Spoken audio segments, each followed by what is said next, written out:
we got to call. Would you lead us? Oh, 6 o'clock is our call meeting order. And then we got to roll call. Okay.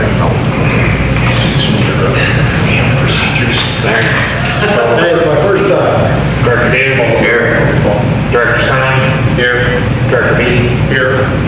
Director Sangster is absent tonight, and we have one vacancy. So we do have a quorum. Now we request to meeting minutes. Approval of the regular meeting agenda. Yes. All in favor? Aye.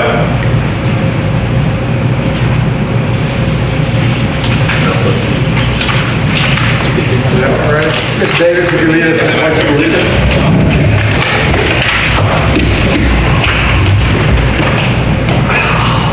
I pledge allegiance to the flag of the United States of America and to the republic for which it stands, one nation, under God, indivisible, with liberty and justice for all.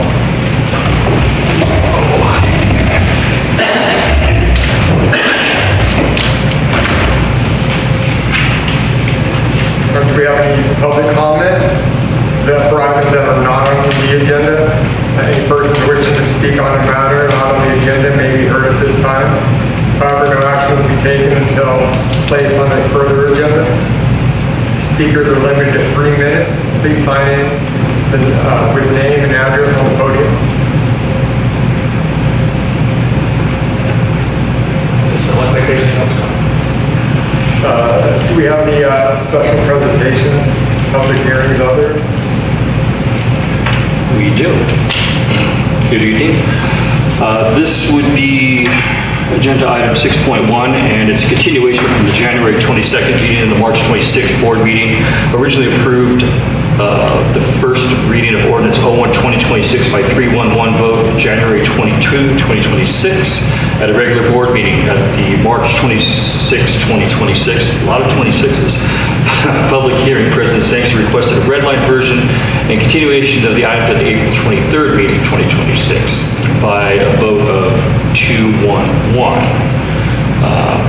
So the subject is waive read by title on the adopt ordinance, San Miguel Community Service District Board Directors adopt the 2025 California Fire Code, 2025 California Building Code, 2025 California Wildland Urban Interface Code, and local ordinance 01-2026. Again, this is suggested action. And I could read the entire discussion if you'd like. It's just a continuation from the last time. It's about 4 short paragraphs. So the purpose of this ordinance is to formally adopt the 2025 California Fire Code, including amendments, errata, appendices, the 2025 California Building Code, Chapter 7A, including related reference sections, 2025 Wildland Urban Interface Code, and local ordinance 01-2026 as the basis for all fire life and safety items for the purpose of ratification by the County of San Luis Obispo Board of Supervisors. The district has been operating under the 2022 California Fire Code, including local ordinance 01-2023. It's the district's responsibility to adopt the fire code every 3 years or code cycle, and as necessary throughout the code cycles. The district must include any local ordinance at the time of current code adoption. The purpose of adopting local ordinance is to ensure that fire life and safety issues directly related to the agency having jurisdiction, the AHJ, are properly mitigated to the best of the AHJ's ability. In order to remain compliant with the current county and state regulations, it is necessary to adopt the California Fire Code in its entirety, including amendments, erratas, appendices, A through N, and local ordinance 01-2026. On January 22nd, 2026, a vote of 3-1, one vacancy. The board approved the first reading of the ordinance. A public hearing was held on March 26th at a regular board meeting, and the vote was 2-1, one absent, one vacancy. The board continued the item to April 23rd, which is today, 2026, and requested a red line. The fiscal impact is limited to legal and staff review time. And as requested, there's a red line that has been attached, and you can see the changes fairly minimal. to answer any questions the board may have at this time. I have it.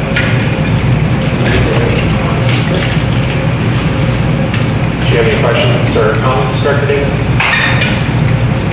No. Wait. Take public comment. Where's that?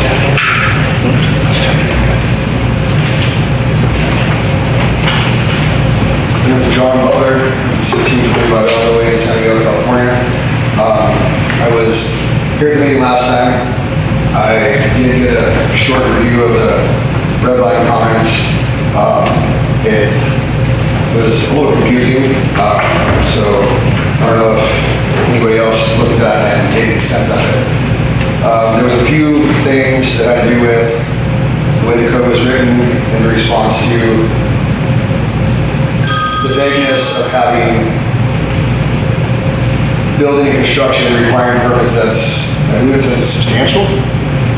I'm not sure. And where that line was drawn as to if we were to upgrade an electric panel and or put solar on our houses, if we were now going to be required sprinklers. By the way, the code reads as it sits now. That's true. I didn't see any amendments or anything in the red lines saying that it wasn't. As well as the issue of the height limit requirements. If you want a bit of further research, the county already has a mutual aid agreement throughout the county that states upon request provide that everyone in the county is to provide cost-effective use of emergency resources to all jurisdictions, eliminate complex financial and legal agreements, which is what I think somebody had tried to propose last time, which is a mutual aid agreement between San Diego and Paso.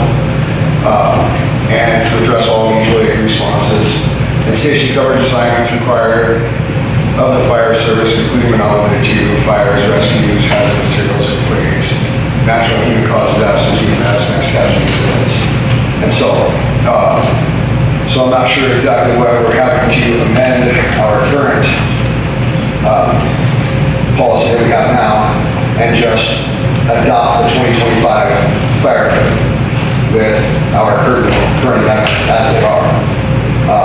I see no reason or need to amend our local ordinances to make them even more stringent than they are currently, just to adopt the new fire code. That's all I have to say. Okay.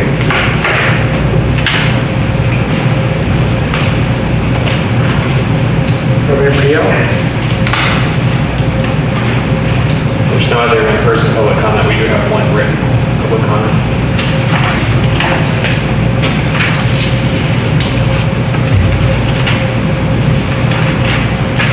And for directors, I'd like to make my public comment regarding ordinance 01/2026 fire code. Vote no. Does the public understand this new fire code would require the installation of fire sprinklers? Conflicts in the C.S.D. General Manager Kelly Dodds is listed as owner of Dodds Fire Sprinkler Design Business here in San Miguel, California. Form 700 requires a full and accurate disclosure of economic interests. It does not state he owns this business. Why was this not disclosed to the public, the board, or the state? Given that connection, it is reasonable to question whether the adoption of fire code provisions could have foreseeable financial impact. How can he run his business while he is maintaining our water plant from 2019 to 2025? It shows 7 permits and 5 of those were done last year. He's been a busy man with all these violations, wastewater spills, and designing fire sprinkler systems recently. Is this leading to violations?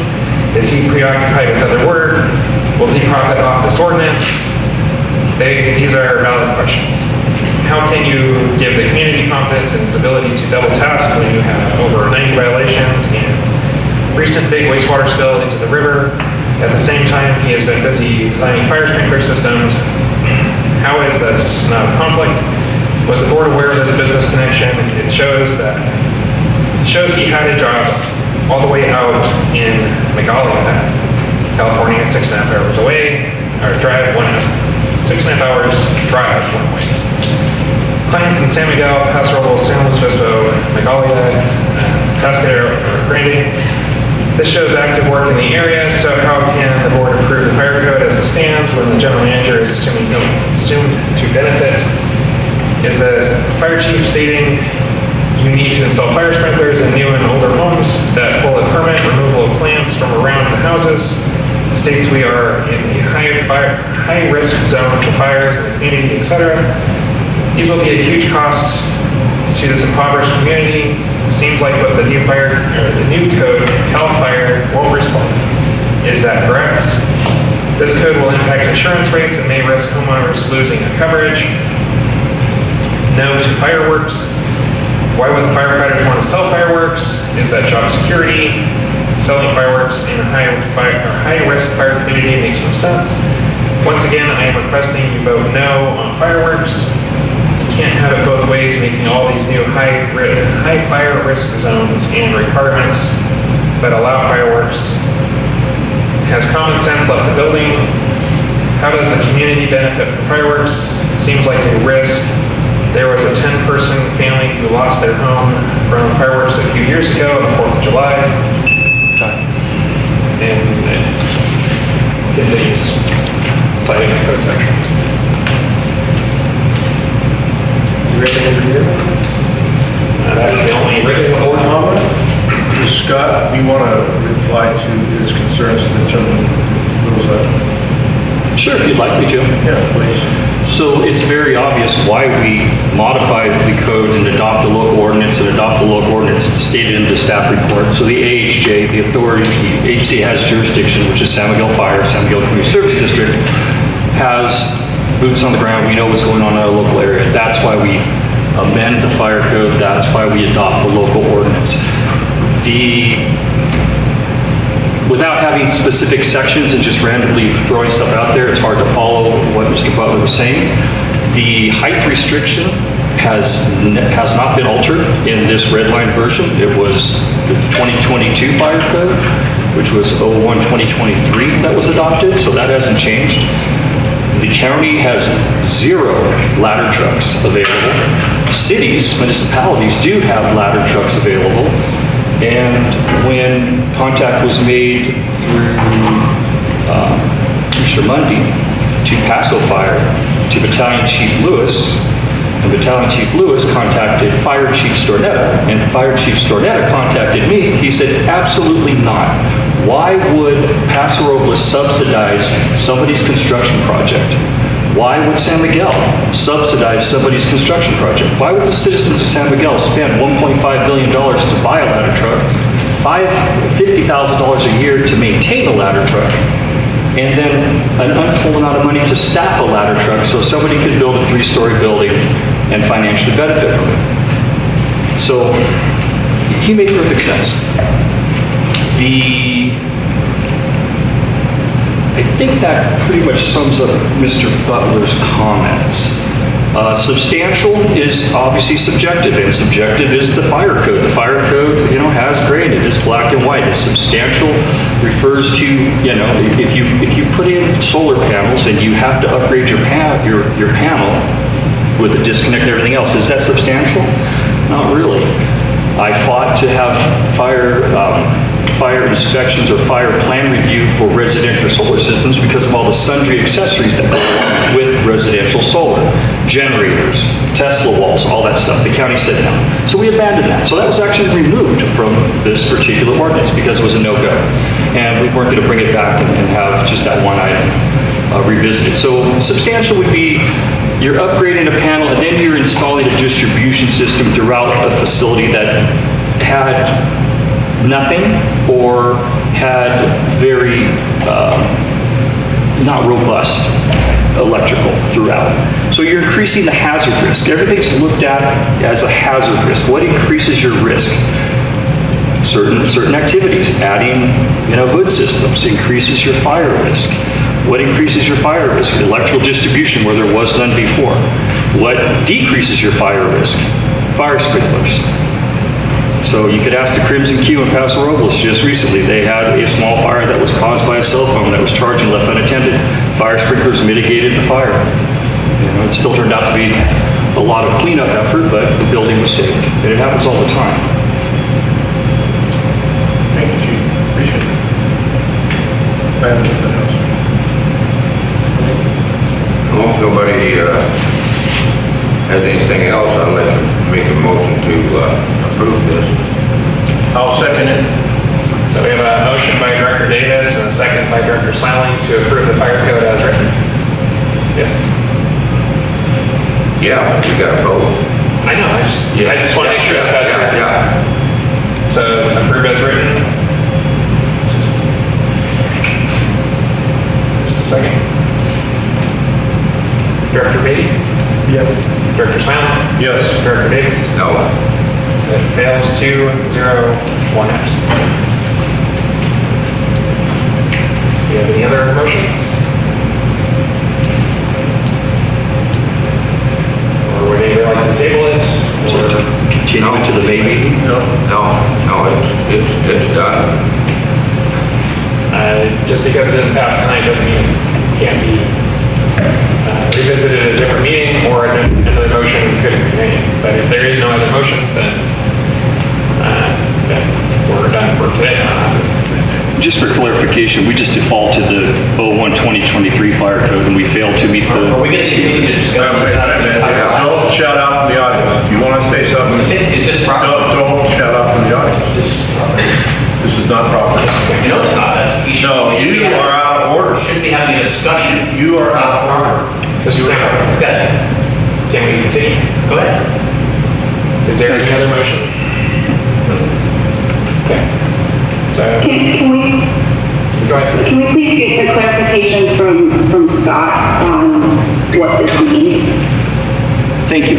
So what this means is we just default to the 01-2023 fire code, which is very similar to this fire code. We do not adopt the urban wildland urban interface 2025 fire code, so we fail to meet that threshold. And the red line version simply doesn't exist. The 3-story threshold remains and everything else remains intact, fire sprinklers, everything else. Just we lose the clarity and we lose the opportunity to have the 2025 fire code adopted and ratified by the County Board of Supervisors. So my action upon not approving this is I would write to the supervisors and I'd write to the state fire marshal and say that the board failed to approve this particular ordinance 01-2025 and we will default to 01-2023, remain with that code. Can we table this until we have actually met? It's up to the board if they want to continue it or not. Fine with me. I say no. Asking for something on the agenda only takes 2. Yep, so it's done. Table until next meeting? If that's what you're like. For the next meeting, we got, what, May 7th meeting? The next regular meeting, The regular meeting. A regular meeting. so May 20th. Yes. Because the May 7th meeting hasn't even really been confirmed yet. The 20th. So Director Smiley, Director Beatty have asked for it to be on May 20th meeting. Right.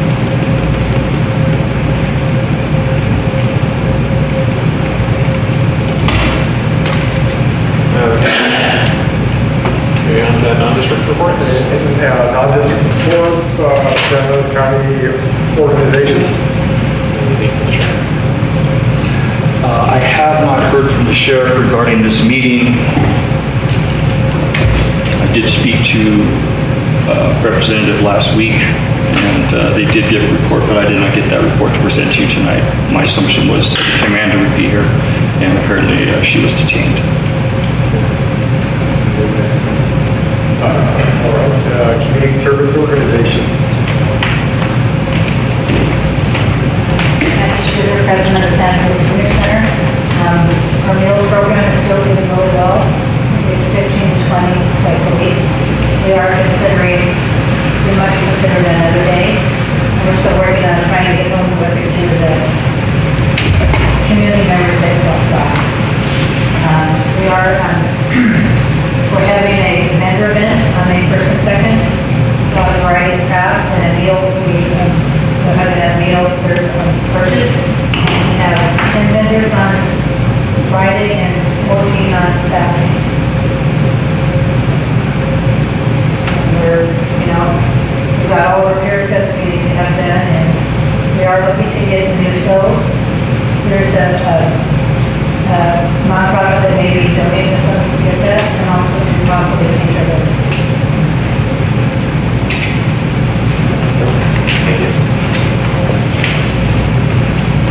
This thing's blazing now. We have Camp Roberts. We don't have anything from Camp Roberts, but their information is on the agenda if anybody's interested in contact. Just a little caveat to Camp Roberts, there will be a lot of activity fire-related in May 11th through the 14th, I believe. There will be S219 courses going on. We have some personnel attending that, so there will be live burning. There'll be smoke in the air. And then on the 19th is the impact burn, so that's about 9,000 acres. That'll happen on May 19th. And that week there's a second S219 course, so there will be more active burning. And I believe there's another federal fire operations course that'll be happening as well. So there will be a lot of activity relating to open burning in May. Staff and committee reports. General manager. And the only thing I have to discuss with the general manager right now is that ethics training, sexual harassment training is due for some directors. If you have not done it, please do so. If you need help with it, please see Ms. Parent. Also, the SB 827 fiscal and financial training for directors is due for some directors. If you have not done that, please do that also. Again, if you need help with that, please see or talk to Tamar Parent, and she can help you get that taken care of. District council. Nothing this evening. District utilities. Yeah, the report as submitted, the one addition is that on the 15th, we did receive the executed copy of the grant agreement for the wastewater treatment plant. So that is moving forward. That money is secured. So in the next couple months, you'll be seeing a lot more items come through the board that need approval or to either send out for bidding or for approval for purchase.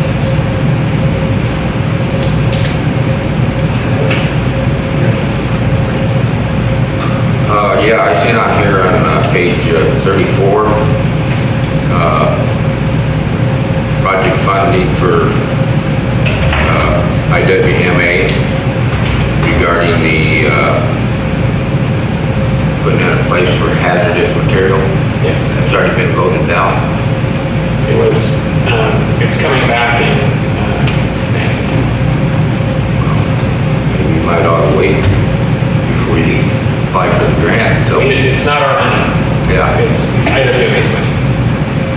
This is just saying that they dedicated funding for that. Okay. I know we voted not to have any hazardous waste come to San Diego.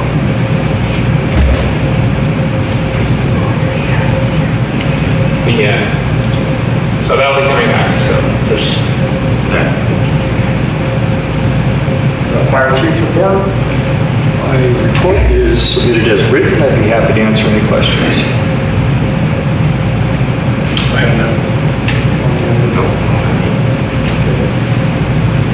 Consent calendar. need to take public comment for Sorry. non-district and district reports. Do we have any public comment for non-district reports?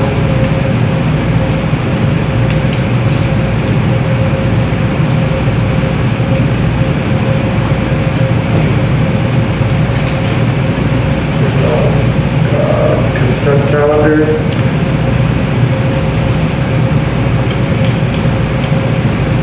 Okay, continued from the March 26th board meeting.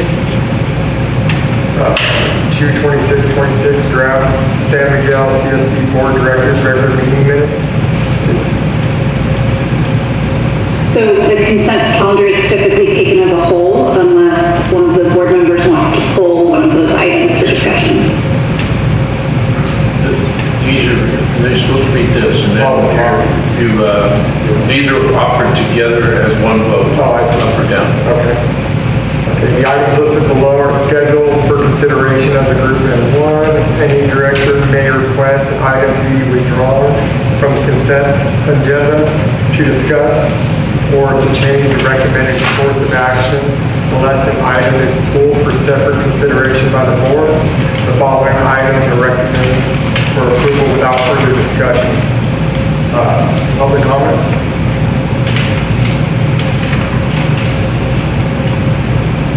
Appear to be any public comment? Does not appear to be public comment. Does any director want to pull either item 9.1 or 9.2? A motion to approve. Motion to approve. I second it.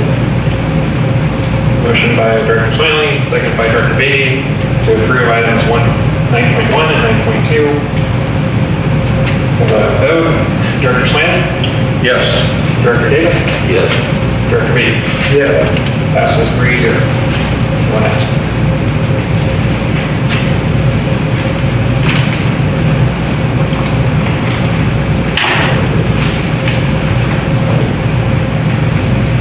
Board action items. Monthly claim detail and investment reports for March 26th. So in the packet is the reports for the March financials for 2026. If you have any questions, be happy to answer.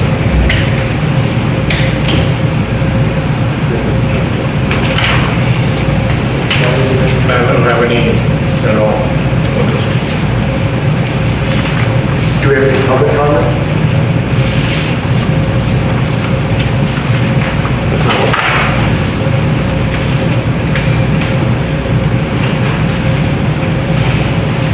So no board comment? No, we're done. Recommend that we receive file. All in favor?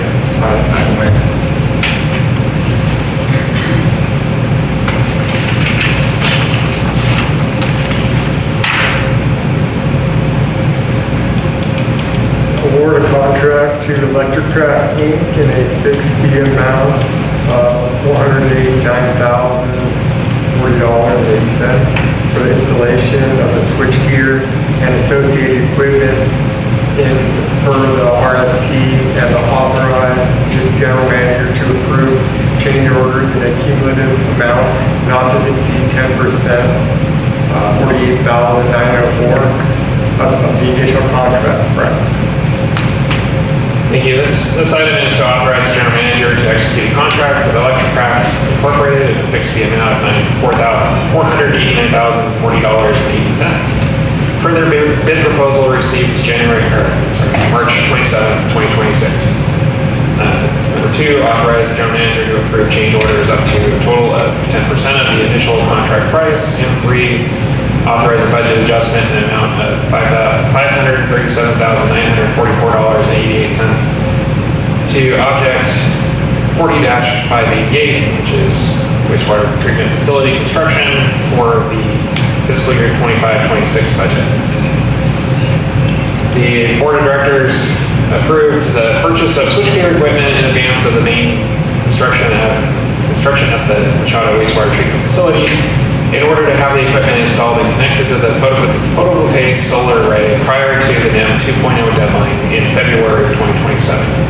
At the February 2026 board meeting, the board authorized the release of the RFP for the installation of the pre-purchased switchgear equipment and installation of a temporary overhead service from the new switchgear to the existing motor control center at the wastewater treatment facility in order to meet the NEM deadline. The district held a pre-proposal meeting on March 11th, 2026, which 4 firms attended as of the due date. March 27th, 2026, 2 proposals had been received. Electrocraft Incorporated was $489,040.80, and Enviro Incorporated was $799,705. Both proposals were reviewed for responsiveness to the RFP by the district engineer. Enviro did not provide signed copies of the 2 addenda, as this is not material to the proposal.